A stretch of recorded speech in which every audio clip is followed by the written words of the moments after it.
She know I love her. Well, she let the cat out the bag. I am from Springfield, Ohio.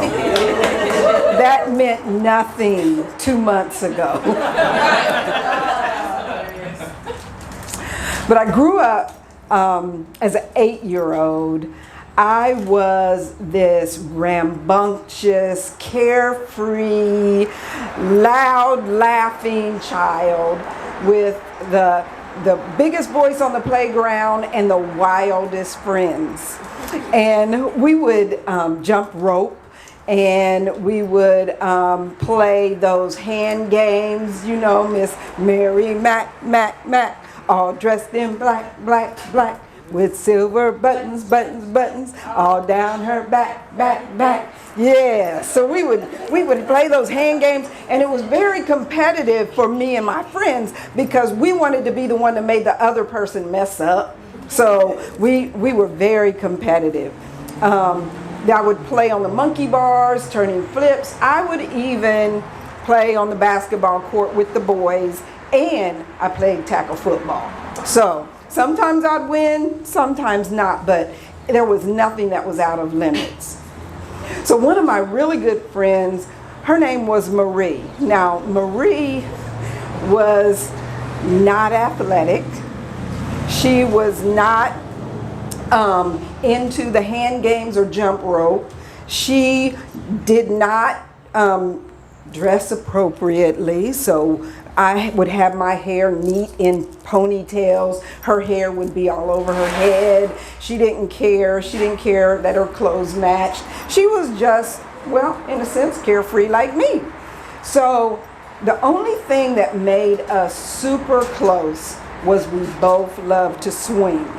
So we would get on the swings and we would swing as high as we could until the butterflies danced in our stomach, and then we would jump out of the swings. And we would be flapping our arms, trying to make sure we kept our balance, didn't fall on our heads. And then we'd hit the dirt and we would roll and be out of breath, and we'd jump up and we'd do it all over again. That was just our thing. None of my other friends enjoyed that like me and Marie. So one day, a group of my friends decided we were going to walk home with Marie. We knew Marie lived by the railroad tracks, but we didn't find out until we got there. She was really on the tracks. I mean, her back door was like, you could reach out and touch the train. And when a train came while we were standing on the sidewalk, it seemed like her house was going to shake off of the foundation. And I was like, Marie, do trains ever come at night? And she said, yeah, they come at night all the time. I said, well, how do you sleep? She said, oh, I don't hear it. I was like, girl, you lying. Ain't no way you could sleep through all that noise and all that shaking. She said, oh yeah, I don't hear it. I said, girl, you lying. So we walked home laughing the whole way home about how she was just going to tell that bold-faced lie that she didn't hear trains at night. So when I get to my house, I'm still laughing. I run in the house, I'm telling my mom, Mom, Marie lives by the railroad tracks. She said she doesn't hear the train. And my mother said, you went where? I said, to Marie's house. She said, don't you ever go down there again. It is not safe. Well, my mom was kind of like Marie. She was scared of everything too. So I just figured the next time I go to Marie's house, I just wouldn't tell my mom. So that's how we work around that. So a few months go by and Marie comes to school with invitations to her 9th birthday party.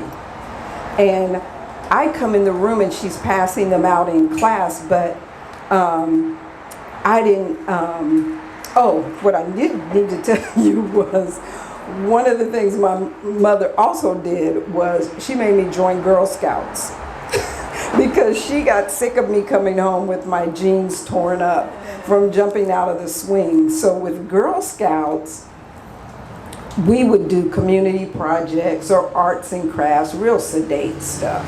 And then sometimes we would go camping on the weekends. Well, camping reminded me of that TV show, Our Gang, or some people know it as Little Rascals. And Little Rascals was these poor neighborhood kids who, it's supposed to be a comedy, but it was real dramatic to me. And so if Cutesy Darla or Alfalfa or the bully Butch would do things, I would like, oh, I wonder if I could do that. So one day they had this blood pact, and I was like, ooh, I really want to do that. But none of my friends would do it with me. So I said, I'm going to ask Marie. Now, Marie's afraid of everything, so I know she won't do it. But she said yes. So one day, I brought my Girl Scout knife, pocket knife, to school. We both cut our fingers, and then we pressed our fingers together, and bam, we're blood sisters. Kind of gross in 2024. But yeah, so we're now blood sisters.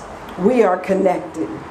So the day came when she was inviting people to her birthday party, and she didn't give me my invitation. I just knew, because she's my blood sister, she got a special one for me, and she's gonna give it to me on the playground when we're getting ready to get on the swings.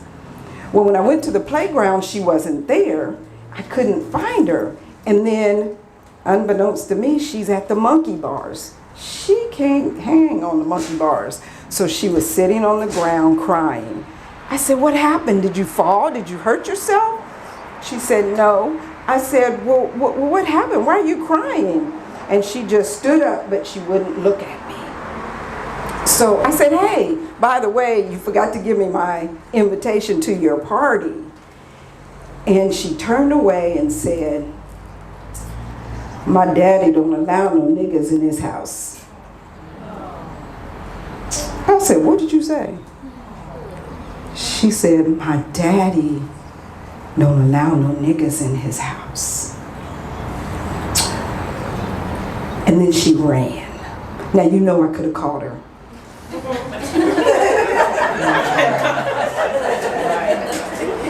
But I was just frozen. I was so confused. Why did my blood sister let her daddy's voice come out of her mouth? Why would she talk to me that way? Well, I'm only the second generation in my family to grow up in Springfield, to be born and raised there. I have a grandfather who is from Stevenson, Alabama. My grandmother was from Atlanta. My maternal grandfather was from Chattanooga, and my paternal grandmother is from Paris, Kentucky.